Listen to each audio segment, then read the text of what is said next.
The views and opinions of this broadcast do not reflect the views and opinions of Armed Media, New Productions and its affiliates. Enjoy the show.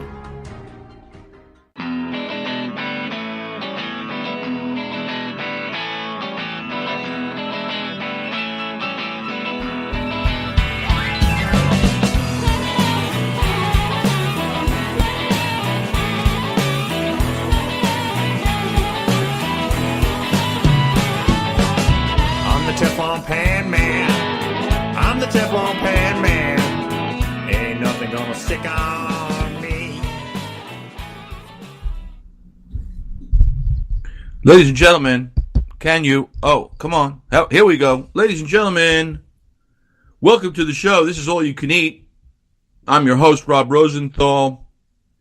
And this is podcast number 51, episode number 51 of All You Can Eat. You know, it's the podcast about deliciousness. I'm excited about tonight. Welcome, everybody, here.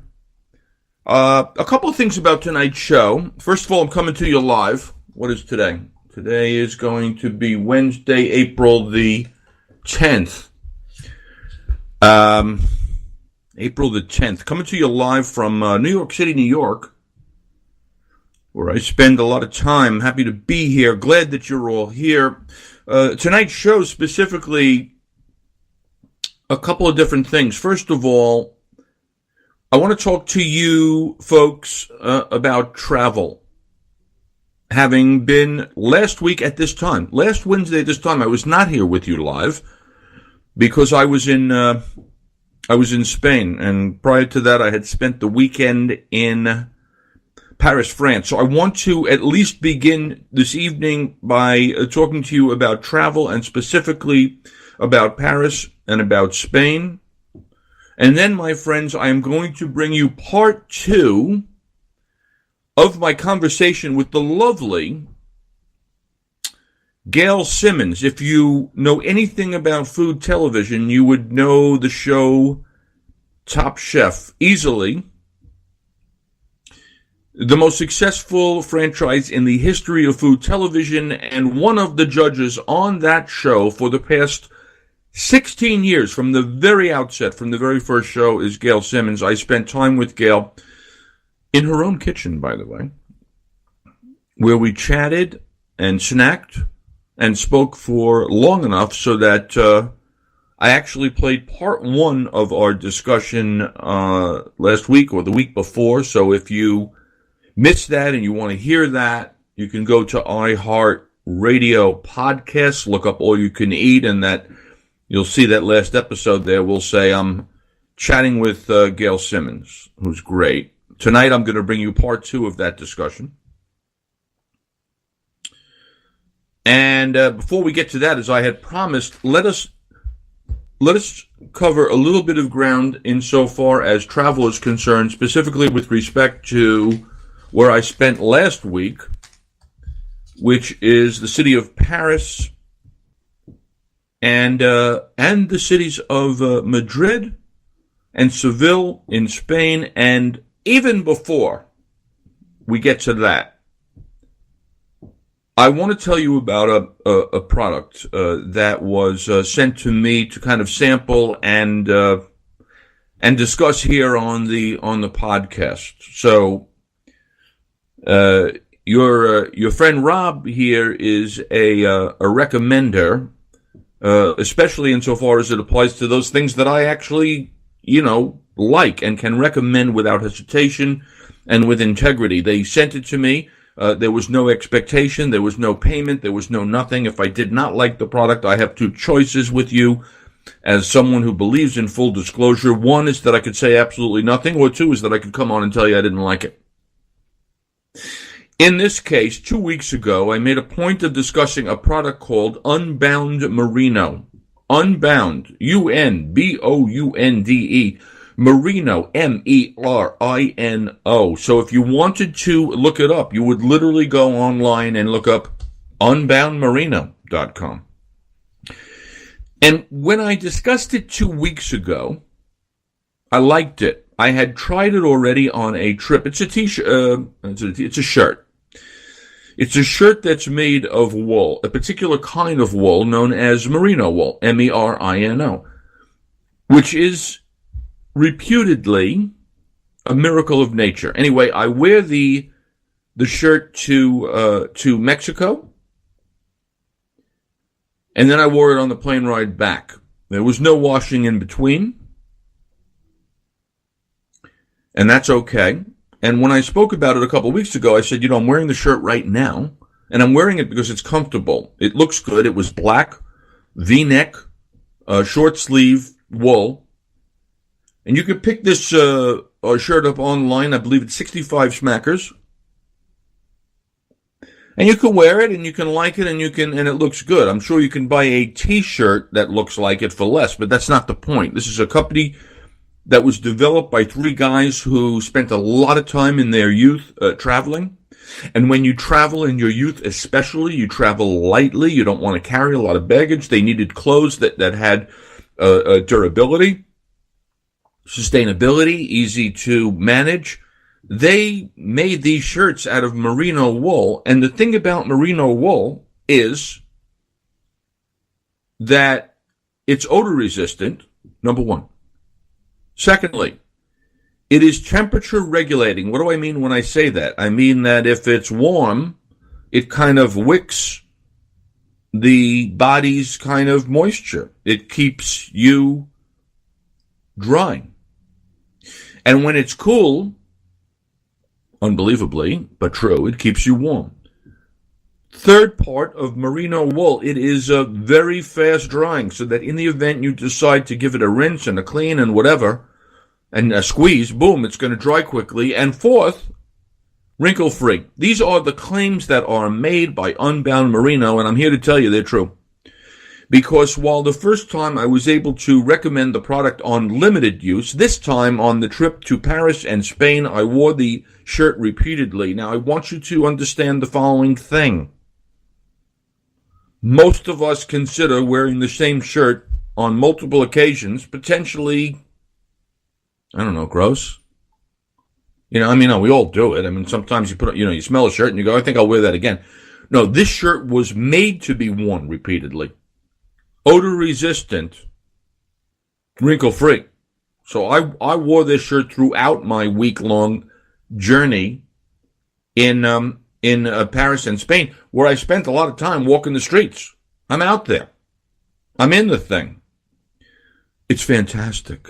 It's unbelievably fantastic. It's comfortable, and it delivers what it promises, right? It's like, if you're out there and it's a little bit warm, right? It's keeping you, it's wicking. It's like it's not somehow absorbing, the moisture. It's, fabulous. And if it's cool out there, it keeps you warm. So I wore it a bunch of times. And, I'll tell you, it's great. I'm serious about that. This is actually worth the investment. Because when you go away and you don't want to pack a lot of stuff, one of the things you might want to have is like a black, short sleeve T-neck, V-neck, shirt, which I would wear. You could wear it straight up, but when it was cool out, you wear it underneath something else. Great product. Unboundmerino.com. That's Unbound, MERINO.com.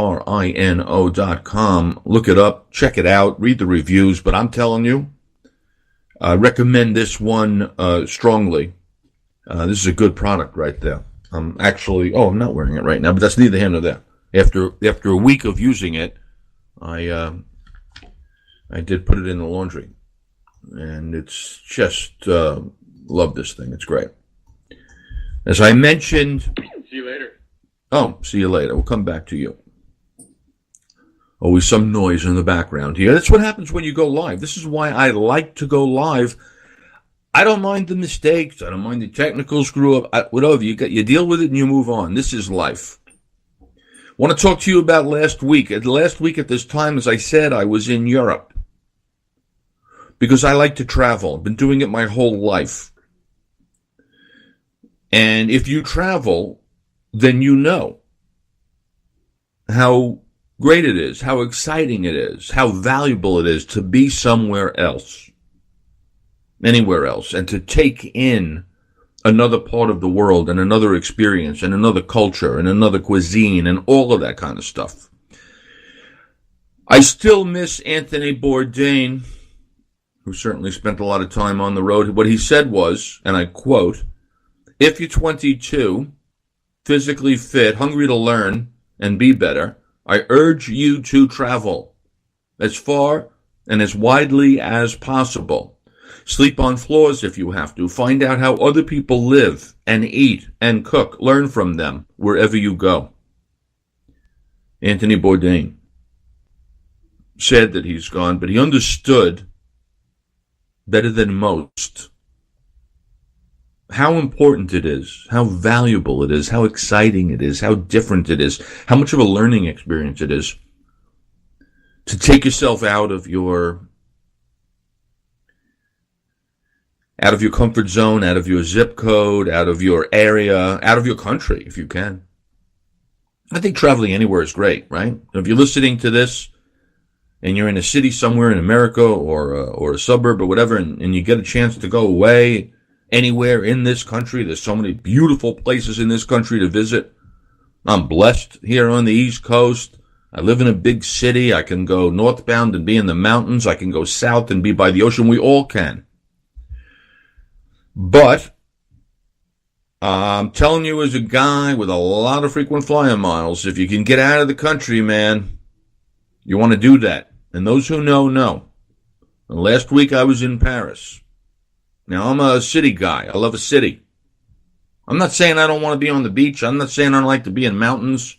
I'm happy being in the country. I'm happy being anywhere, to be honest with you. You can be happy anywhere. But as a guy that appreciates cities and lives in a good one, and we all do, right? Wherever you're listening to me, like you're up in Boston, you're in Chicago, you're in Philadelphia, you're in Portland, Maine, Portland, Oregon, Spokane, Washington, Los Angeles, California. I don't care where you are. Madison, Wisconsin, hello to you. Austin, Texas, great city. There's so many great cities that if you just get a chance to pop into one, go ahead, walk around, see what's what, read the local paper, talk to the local people, eat the cuisine. This is life, man. This is great. But Paris, I had the chance to go to Paris last week, and this is one of the great cities in the world. I'm sure that if you look up, like the 10 top cities that people travel to around the world, the number of kind of tourists that visit, I'm pretty confident Paris is going to be one of them. And the reason why is because it's a great city. Now, what makes a city great? Like, why are some cities maybe greater than others, or at least visited more than others? And the reason in Paris is, is multiple reasons, right? First of all, I've been there a lot of times, right? So I can speak to Paris with some experience. I haven't been there once. I haven't been there twice. I've been there, 20-something times. I was in a job that took me there a lot. I ended up vacationing there a lot. So it was a combination of business and pleasure. I've been there, I don't know, this could have been my 27th trip. That's neither here nor there. I was happy when I had the opportunity to go back. I am an avowed and committed variety junkie. I don't try to do the same thing more than once. However, there are exceptions. And one of those is when it comes to, hey, do you want to go to Paris? Yes, I do. Always. Why? Number one, because it's beautiful there. It's a beautiful city. It's a beautiful city to look at. I don't just mean the sights. The sights are great. Of course, you're going to see the Eiffel Tower, and you're going to see the Louvre, and you're going to see the gardens, and you're going to see statues and obelisks, and a river runs through it. And it's unbelievable, right? So you have all these sights, and you have attraction, and you have beautiful architecture, and you have lovely parks, and everywhere you look, especially this time of year, there are fountains flowing, streets to stroll and to walk and look around and go, oh, this is so pretty. And it's pretty during the day. And then all of a sudden at night you go, oh, wait a second, this is crazy good looking. This is beautiful when that city lights up at night. And not only is it beautiful, it's romantic, right? So here is this incredibly gorgeous, kind of sexy, beautiful city to float around in and look around. Everywhere you look, something beautiful and lovely to look at, which makes it romantic. And suppose you're a person that appreciates culture. When I say culture, I mean, maybe you want to go to a museum. Maybe you want to see some art. Maybe you want to, those kind of, and I'm going to be honest, I'm not that person. I'll go to a museum, but that's not what my primary purpose is. But if you're in Paris, you can go see the Mona Lisa, right? She's over there. You can go see Rodin. You can go see sculptures. I mean, if you want to do that kind of thing, you go. Maybe you're a person, however, that likes to go shopping. Well, I'll tell you what, they got that over there. They got that everywhere you look. Maybe you're the type of person that's into fashion. Well, you're in one of the fashion capitals of the world, Paris. There's multiple cities around the world that have style and that have fashion and that have fashion industries. One of them is Paris. The thing that I love about Paris is that in spite of the fact that they have a very efficient subway underground system, the metro, that city was made to walk. I swear I will have breakfast in the morning, put on my walking shoes, leave a hotel at 9 or 10 in the morning, and walk for the next 8 hours and show back up in the hotel at happy hour time after having walked that city for, I don't care, 6, 7, 8 hours. I am happy walking around that city. It's a great walking city built on a series of neighborhoods, arrondissement, like little neighborhoods, each with its own, kind of charm, personality, whatever you want to call it. Just walk and look and take in what's going on and look in the windows and look at the people looking at you as they're sitting outside of a cafe, having a glass of wine, watching the traffic go by. It's just fabulous. And I mentioned that there is a river that runs through the city, the Seine. So you can be on either side of the river. You can be on the right bank, as they say. You can be on the left bank. Both have their charm. Both have their interesting little areas. And I'll tell you what else you can do, and I love doing this, and you should do this. You get on a bike, put on a helmet. You can go solo, you can go with a group, and you can bike around that city. It's fantastic. And by the way, scooters, I didn't use one, but I might have been the only one in Paris not using a scooter, man. Those things are everywhere. Those things are coming. Those birds or whatever you call them. I mean, everybody is on a scooter over there. So I'm thrilled spending that entire day just walking around, exploring what's going on, stopping in the park, stopping at a fountain, stopping and pick up a baguette. I think if you're French, by the way, I was walking around that city, there are two things that I see all the time. People have one of two things in France. They either have 2 baguettes under their arm or they have a dog. That's what I'm seeing in Paris. Everybody's got baguettes or a dog or both. So you're walking 3 or 4 hours. Now you're feeling a little peckish, right? So you sit down somewhere and you have something fabulous. What do I mean by fabulous? I mean, of all the things that I told you I like about Paris, France, here's one. It's some of the greatest food in the world. The eating there is unbelievable. Bread, baguettes, croissant. Like even their butter is good. Their butter is good. Do you know what I mean? Like their butter is better than our butter. Their cheese. Maybe you like brie. Maybe you like Gruyere cheese. Their wine. Red, white, pick it, sit, enjoy. The pastries. Fantastic. The cafes. The bistros. The brasseries. The oysters. Oh, I mean, all right, look, I get it with oysters. Some people do, some people don't. If you do, they're great here. They come from up in the northwest cold waters of Normandy and Brittany, and they have amazing oysters. And then one night you go out to dinner. Classic. There's a place that I go, I'm going to tell you right now, Bistro, Paul Bert, B-E-R-T, Paul Bert, they would say, Paul Bert, Bistro. Steak au poivre, a little piece of filet mignon au poivre, peppercorn sauce. Oh my God, as they would say.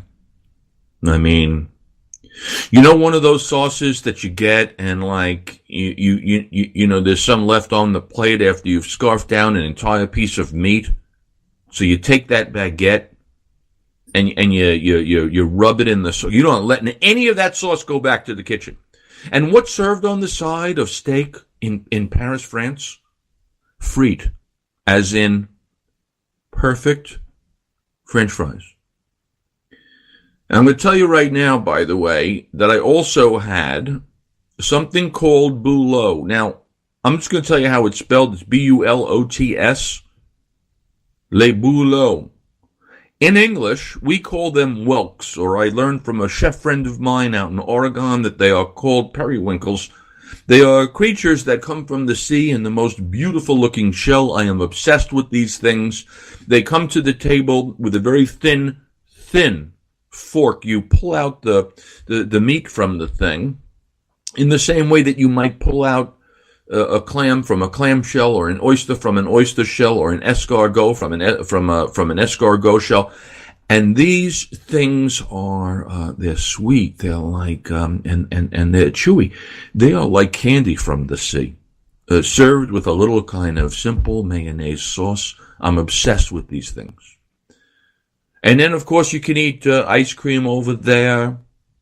And then you can eat, well, that's the thing, man. You could have some of the best falafel in the world. Now, I had this conversation with my friend Gail, and it was like, should I feel guilty about eating falafel in Paris? No, not at all. Why? Because in a district, one of the districts that I referred to before when I said there are all these little neighborhoods, there's one called the Marais, Le Marais. It's kind of the it's the Jewish district, and so there are a couple of places in there. First of all, it's great just to walk around. I mean, it's fabulous, cobblestone and fashion and food, but a ton of food, and a couple of places that do falafel and hummus, and it's gorgeous and it's fantastic and it's awesome. And by the way, in April, I mean, maybe I'm lucky, but I mean, it was 60 and sunny and fantastic. And so you got to go there. Oh, and I'm going to tell you something else too, by the way, because I have notes here, and the note is that I stayed in a hotel which is easily. I'm going to recommend the place just because if you're listening. Today's your lucky day, because if you go over to Paris, and you can, there's a hotel called Pavillon de la Reine. And that translates basically into, well, pavilion, not so much palace, but like pavilion of the queen. I mean, it's a fabulous old building in a beautiful part of Paris, overlooking a garden park. God, it's gorgeous. Pavillon de la Reine, and go over there and wake up in the morning. It's beautiful. Every room a little bit different. I mean, it's just charming and quiet, and just in a perfect location. God, everything about Pavillon de la Reine, the service, the people, the breakfast every day, some bacon, some eggs, a little croissant, some fresh fruit. Love this place. Cozy, chic. Concierge Rudy, fantastic. Look it up, Pavillon de la Reine. And I'm going to tell you something else I did too, by the way, and I got to move on quickly because I want to leave time for you to hear my conversation with Gail. So maybe I'll talk about the Madrid part and the Seville part next week. But there's another thing you should know. One of the things that a lot of people do on the Seine River is they get on a boat. And that's a big tourist thing, and that's fine, by the way. There's all different kinds. You can eat dinner on the boat. You can go on a pop-on, pop-off boat. We went this time. I was treated to go on a private little motorboat. Captain was great, and he served us wine and cheese, and we spent 2 hours floating around the Seine River at sunset. I mean, that's gorgeous. His name is Captain Oliver, probably Olivier. And if you want to get on his little ship, and I seriously recommend it, it's Victoria Boat Paris at gmail.com. How easy is that? Victoria Boat Paris at gmail.com. Hop on a boat at 6 o'clock. Have some champagne and cheese. Oh, wait a second. Is that the Eiffel Tower? Is that the bridge? Is that the Cathedral of Notre Dame? Out here, as the city converts from kind of sunset into, oh my God, the whole city is lighting up. Oh, that's so fabulous. Victoria Boat Paris at gmail.com. Tell Captain Olivier that Rob and Carolyn sent you. And it's the same thing. Pavillon de la Reine. Say, hey, this guy Rob and Carolyn told me about Pavillon de la Reine. It's the one place that I want to spend every single time I go to Paris.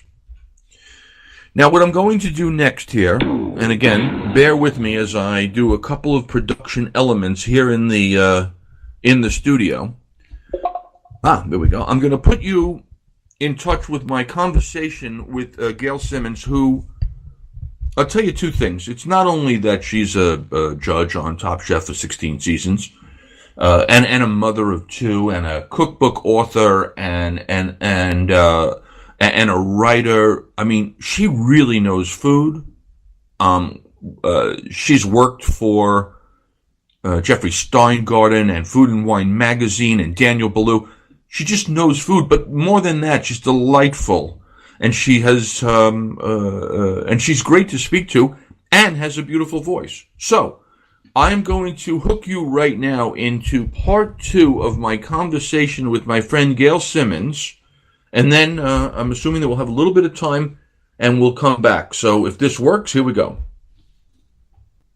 The fans of the show, the question that they ask is, when are you coming back?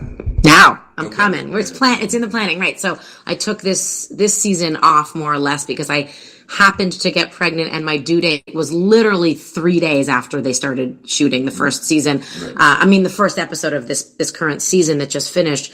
Which, it takes 10 months to gestate a child. Right. They had no idea when the production schedule would be when I first told them I was pregnant. Mm-hmm. But it's, traditionally at a certain time of year. And when I got pregnant, I realized that was going to be a major overlap. And so I stepped away from the show for this season. I was in 2 episodes. I did an episode very, very pregnant. Right. And then I did an episode 4 weeks later when I had my child. And what was kind of a great turn of events, which I know you have a connection to, is that one of my best friends, Nilu Motamed, stepped in and did a killer job replacing me for the season. So I felt like I still had sort of an ear to the street through the season. Nice. But I'll be back for the next season, which is in the works right now. Fabulous. People are going to be happy to hear that. Now, because you mentioned it, one of the advantages of being on that show is the ability to travel around the world. Yes. So it leads me into our next subject, which is this. I mentioned to you that I'm on the way to France. Yes. And what I want to say to you is, it occurred to me that in something I had seen about you,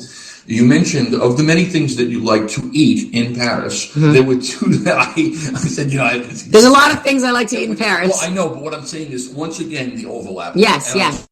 Yes. First of It's about the wooden spoon. It's because they stick a giant wooden spoon in, and you're like, I'm going to use that spoon, and I'm just going to heave it into my mouth. So the background for me is very simple, that of all the times in my long life, I don't think ever more than once in my life would I intentionally order rice pudding. Yes. But I knew to get it at La Mijan. And this rice pudding comes, and I think the story goes that the recipe is his grandmother's, but I'm pretty sure he got that recipe from God. It might be. Because I never really tasted anything quite like that. Then the other thing that you mentioned, Gail, is, of course, the falafel at Las du Falafel. Oh, yeah. And I'll tell you, I feel always semi-guilty being in Paris and eating falafel, and yet It's as good as any that I've had. There's no question. You know, you can feel guilty, but you shouldn't, because I don't. Quite frankly, here's where I let the guilt go about eating that falafel in Paris. Eat it on a Sunday, right, when everything else is closed in the whole city of Paris except La Marais. Right. And La Marais is the old Jewish quarter, yep. Arab and Jewish quarter. Mm-hmm. And we have to remember, and I think really embrace that, yes, France has extraordinary food for the French food, but France has incredible Middle Eastern food. Yes. Because France colonized a lot of the Middle East and North Africa. Right. And so there's obviously a huge population of Middle Eastern immigrants to France. Sure. And they make incredible food. And so that falafel in the Marais is worth eating. You know, it's just a snack. You can still eat I find I have no problem eating 3 other meals in Paris and also fitting in a falafel on a Sunday afternoon. I'm impressed with that. I'm impressed with that. Now, have you also, have you been to Israel recently? Yes, I have. You went on that trip, didn't you? I went on that crazy trip. And am I right that that also on that trip is our friend Gabriella Gershenson? Yes. Gabriella might have been the very first person that I interviewed on. I love that. That's cool. She's sweet, and she's a huge fan of Montreal. She is. Well, she went to McGill. We were actually there at the same time, but didn't know each other. She's a couple of years younger than me. Any kind of standout experience from your Israeli trip? Because the food there, by the way, also. Food. It was mind blowing. I mean, I went on this trip with about 25 other chefs and food writers and food people. There was about 40 of us in total. We all brought guests, and it was for the sole purpose of eating our way through Israel. Right. We only had 7 days. We were very efficient. I had been to Israel before, a couple times, so I felt okay not doing the cultural side of Israel, which is worth doing. I mean, Israel is the epicenter of civilization, right, of Western civilization. So there's a lot to see there, but I wasn't there to see any of it. I'd seen it all before. I was there to eat. I hadn't been to Israel in 24 years, and I was with a crew of people who were the best eating companions in the world. I can imagine. I mean, chefs from Jonathan Waxman to Ruth Reichel, Nancy Silverton, Mark Murphy, Amanda Freytag, Gabriella Gershenson, Peter Lindbergh, Mindy Fox. We just had this amazing group of people to eat and drink together, and we planned it out. It was very orchestrated. A man by the name of Herb Karlitz planned the whole trip for us. Sure. And there were 3 huge eating moments every day, and in between we went to markets, wineries, bread bakeries. I mean, we just were very focused, but it blew me away, because Israel, you learn, is such an interesting place that the question of Israeli cuisine is a bit of a touchy subject, because really Israeli cuisine is an amalgamation of 500 cuisines that have all been living in that area of the world for thousands of years. Right. So because Israel is a very new place, it's very hard to say that the food of Israel is Israeli, because it was there before Israel was a thing. Right. So Israeli cuisine is taking the food that's always been there and bringing in the other major immigrant populations that came to Israel when Israel became an independent state. So it's Yemenite, and it's Palestinian, and it's Arab, and it's North African, and it's Eastern European, and it's such Turkish and Syrian and Lebanese and Egyptian, and it just goes on and on. And the depth of experience in food in Israel is unlike anywhere I've been in the world. You know, we went to a goat cheese farm for lunch one day of this amazing man who runs a biodynamic goat cheese farm, but he also grows a lot of other things, sort of in a very verdant part of the country. And remember, it's a desert. Mm-hmm. That's the other thing people forget. By and large, Israel is in the Negev desert.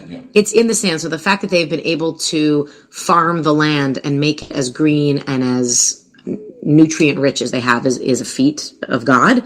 And the fresh fruits and vegetables are, mind blowing. And so we went to this farm one day, and we walked into his house on the farm, and the table was covered in 40 different salads and egg dishes and cheese dishes and fruits. I mean, it was like, you really feel like you're in the Garden of Eden when you're there. This is like my it was good. It was good. Well, we'll bring you on the next one, Rob. Take me on the next one. Seriously, that's all. I'm not joking. I know. That's a dream trip right there.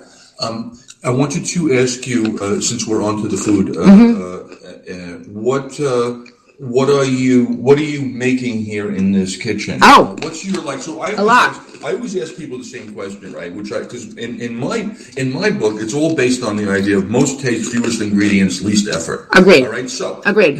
With that as kind of the filter, what do you make here with the most taste, the fewest ingredients, and the least effort? Like, what's the thing that? I would say, well, I do a lot in my kitchen. Right. When we moved into this house 5.5 years ago, I gutted the kitchen. I kept the layout of the room. It's a very big open space. That's kind of like many rooms in one. I kept the layout of the kitchen, but I gutted and put everything in new. And I work this kitchen. Right. It's in a pretty good state at the moment. We cleaned up for you. But you don't have to. But I do. My husband's also a very organized human, so he insists that I clean up. But I use this kitchen a lot. So I do everything here from obviously feeding my family, and I have 2 very small children, so there's a lot of messy food all the time. Yes. To also, I wrote my cookbook in this kitchen that came out a year ago. So I tested every single recipe in this kitchen. Tell everybody while we're on the name of the cookbook. It's called Bringing It Home. Right. Favorite recipes from a life of adventurous eating. And so we should look at that. But it's not your first book. Your first book. It's my second book. My first book was more of a memoir kind of story of how I got my job and my life in food, and it was called Talking with My Mouth Full. All right. So sorry to interrupt. It's okay. So I did my cookbook. I have a column in Food and Wine magazine. So I test that recipe here every month. I'm testing recipes for a bunch of projects I'm doing tomorrow, testing a bunch of recipes for a consulting project I'm doing. So there's constantly food being cooked in this kitchen.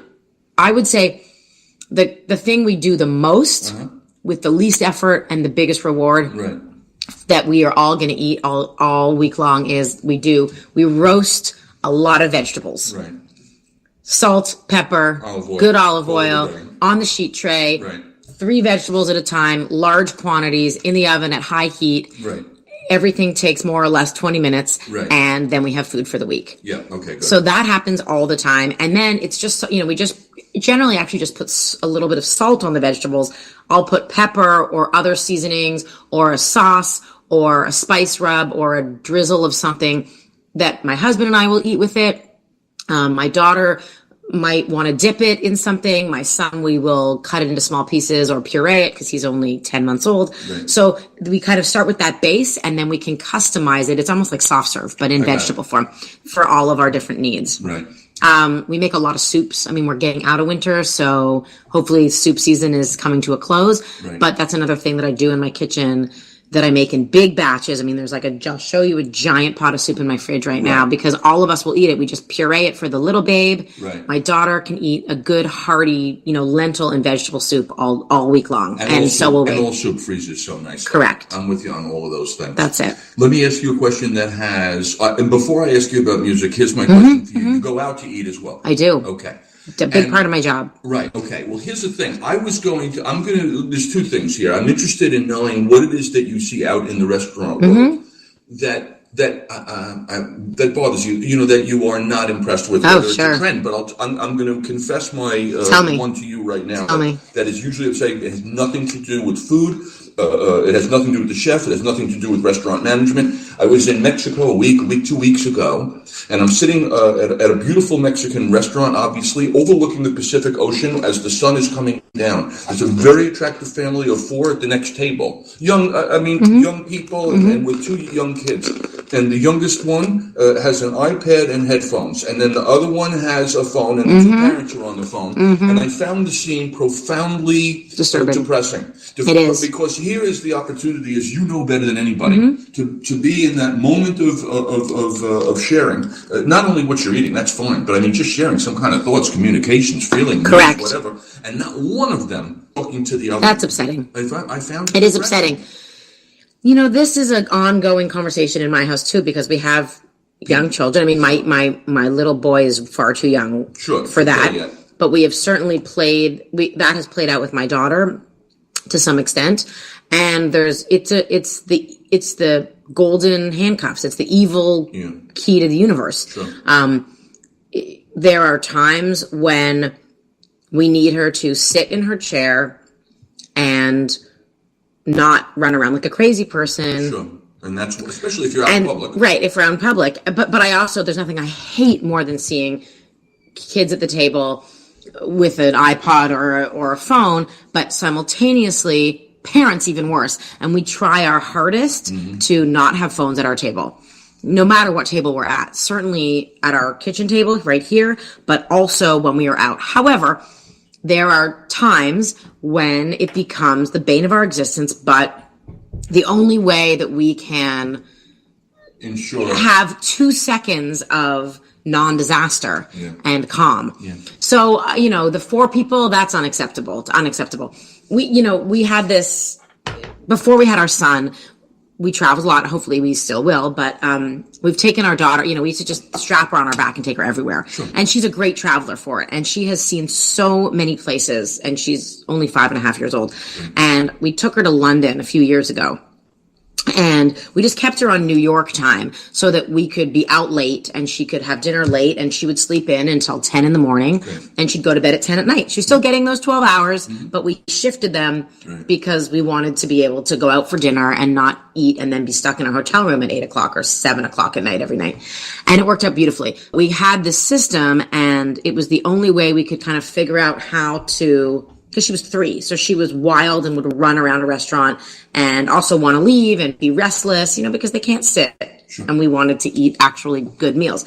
So we had this system where we would come to the restaurant, and we would always bring a new little game with us. It was over Christmas or Hanukkah, so we gave her 8 every night. We gave her a little toy, a new little game or toy, and we'd bring it out at the restaurant when we got there, so that would engage her and we could all play with that toy together until we ordered. And we would order her first course, our 3 courses, and she would get a main course and a dessert, let's say.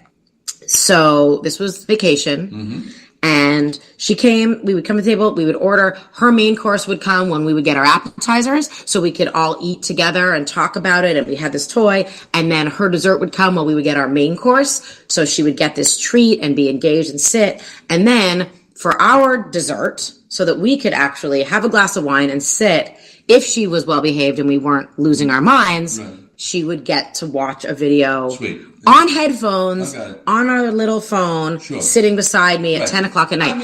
And that was like the only way we could do it. But I hated that I did that. But you know what? It was the only way to make it work. But it's all encompassing. And the truth is they learn from example. They don't learn by what you say. You know this, you raise children.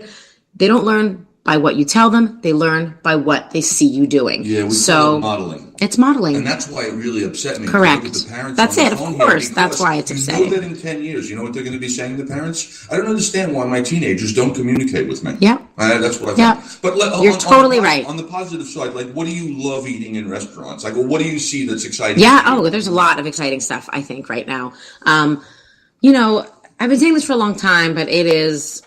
gets more and more true. Like, I love the micro regionality of food, and not in a pretentious way. I just like that it used to be that we would go out for Chinese or Japanese or Italian, and now everything's very specific, and there's so many kind of cuisines that were never really those huge overarching food, kind of buckets where we're seeing Syrian food and Lebanese food, but understanding the differences and the dishes, or we're seeing Filipino food that was always traditionally very home-cooked food. Right. And now there are restaurants where we can go and experience this, and our children can eat this. As much as I love the world of fine dining and appreciate the talent and the skill, I love that food has just relaxed a little bit. Yeah. And there's still great restaurants out there, of course, but food is getting more and more casual. And I think for the most part, it's a good thing. Yeah. I am not always, I'm not always for not sitting down and enjoying your food, like that grab and go thing, but it's an inevitability of our lives. At least I think that the grab and go universe has a lot more education these days, and we are educated as consumers, so it's a lot more nutrient rich. That's right. And we're eating better quality food. There's still a chasm of space in the world for food education and nutritional education across this country. There's a big disparity, and there's a lot of people who are still hungry in this country, but that's a whole other conversation. But I do think overall what I'm excited about restaurants is accessibility. Yeah, I think that's a great answer. 3 final questions for you in our time. Bring it. Number one is what are you listening? What's on your Spotify? What's on your playlist these days? What are you excited about listening to? A lot of things. Let me think. My daughter has crossed a threshold where we always, my husband works in the music industry. Okay. So music is a big part of our lives. And she crossed that threshold where we can now play her like our music. Yes. And she likes it. Yes. So I don't know, recently, because when music is playing in our home, I actually just turned the music off when you arrived. There's always music in our home. It's maybe softer and a little bit gentler than the music that we always write. But we want to play really good music, but also music that our children identify with. So right now there's a lot of Francis and the Lights. Okay. Alt J, Chance the Rapper. That's sort of like the fun, dancey, jump around music that is in our house. My daughter just got into Florence and the Machine. Why not? Which is cool. You know, she kind of found it on her own. Love that. And now she asks for Florence. She told me the other day that she wants Florence to come sing at her birthday party. Oh, sweet. Okay. Yeah, I'm not quite sure. Yes. Wait till you bump into her. Right, exactly. Not sure we can afford Florence for the 6th birthday, but she really, I love that she sort of found her and like has taken that for herself. It wasn't that we put her on her. Mm-hmm. And it's not that, I mean, I like Florence and the Machine. They're great. Are they my favorite band in the world? No, but we listen to a lot of Lord Huron. So, because it's lovely music that we also like enjoy, but that our kids can like, and it's mellow. It's good for the background in the playlist. Understood. Let's see.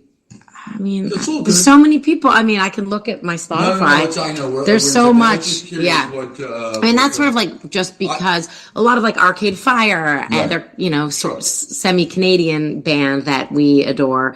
I say semi-Canadian because they all lived in Canada. They sort of started in Canada. A lot of them have left Canada. Some of them are here in Brooklyn, but we still identify them as Canadian. I totally hear you. You know, it's funny. A lot of reggae and early reggae, because it's also happy making music and our kids love reggae. Exactly. We spend a lot of time in Jamaica actually. Yeah. So, that was always, especially with the baby and in general, it's music that we all can love. Like early ska and early Jamaican reggae stuff gets a lot of play in my house. Music, always happy. By the way, I've been, just because I was smart enough to put my headphones on the commute here on the subway this morning, I've reminded myself that a couple of weeks ago I went to go see Citizen Cope over at the Beacon Theater. He's a Brooklyn guy now. Yeah. He lives in Brooklyn. And I'm a huge fan also of Regina Spektor. Who's another Brooklynite. All right, that was that on the music. Cool. My last two questions for you. One, what do you think it is that people either assume about you incorrectly or don't know about you that they should know? I think people assume I am a lot more serious than I am. Okay.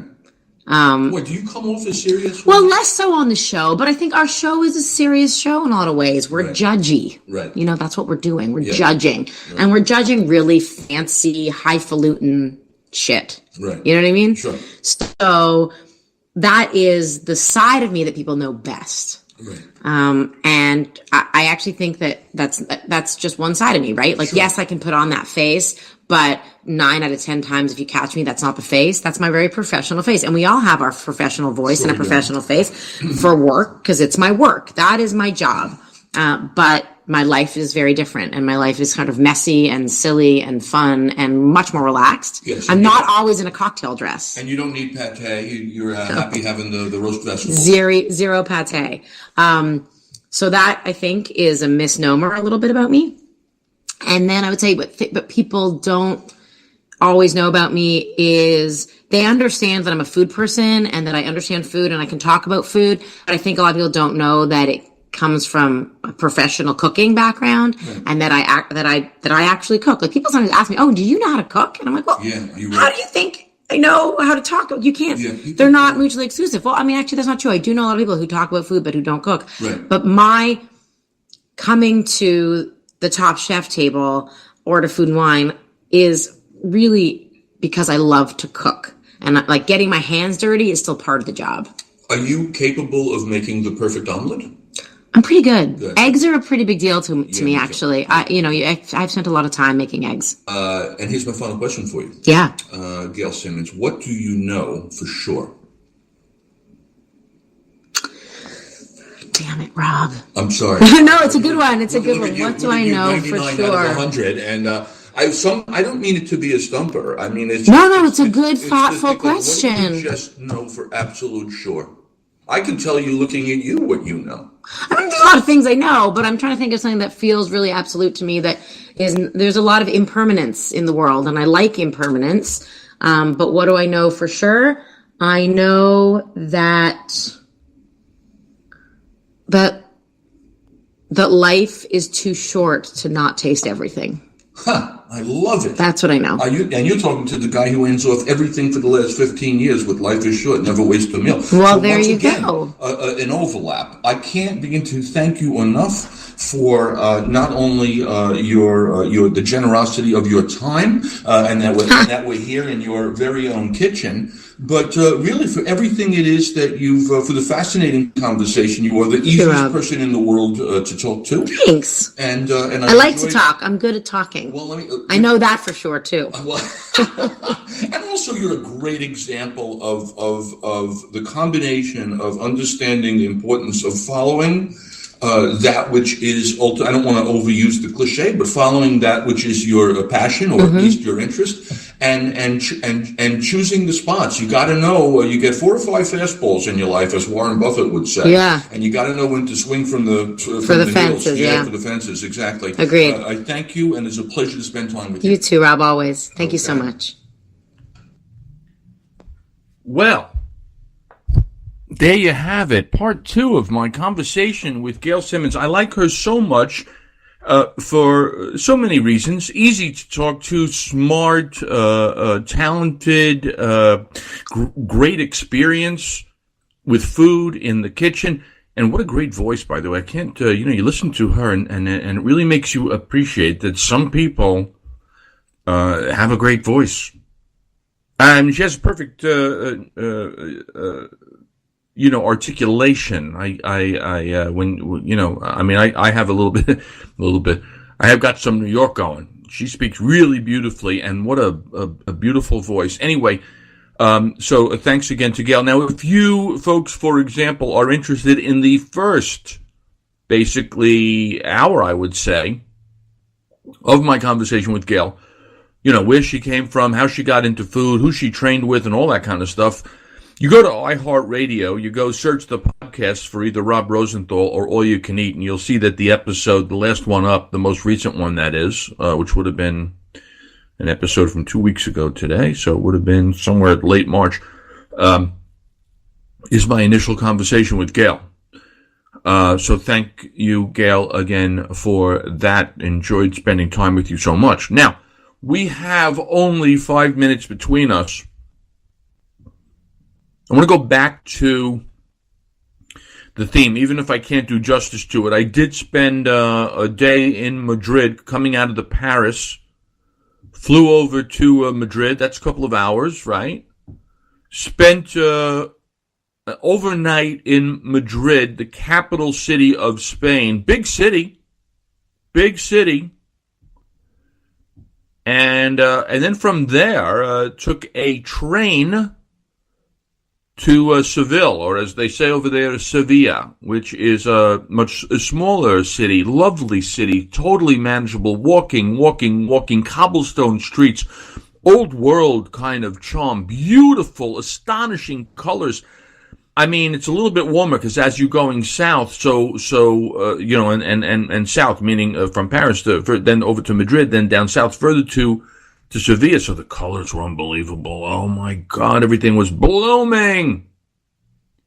Scooters everywhere, rented a bike, drove for a couple of hours around the city on a bike, again, along a river. Beautiful churches, cobblestone streets, charming, beautiful buildings, adorable little place. You don't need a ton of time in Seville. You could spend a day or two there and feel like you've seen a lot, but I'm telling you, when it comes to the food, baby, hello, Spanish, these people know how to eat.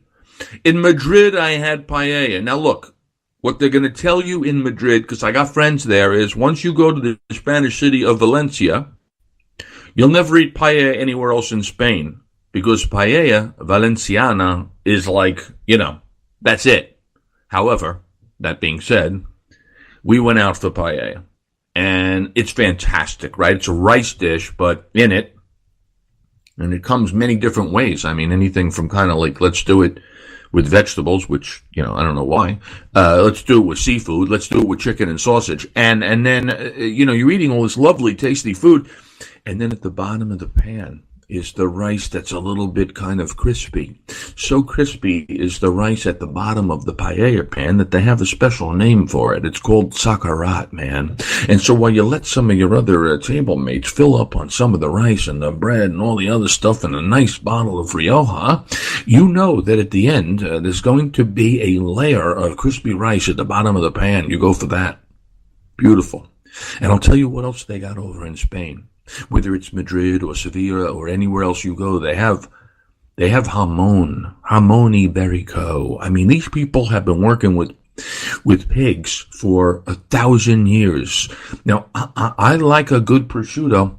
Prosciutto di Parma is a beautiful, beautiful product, but if there were going to be a global competition, I'll tell you what, the Spanish could potentially win it with their jamón ibérico.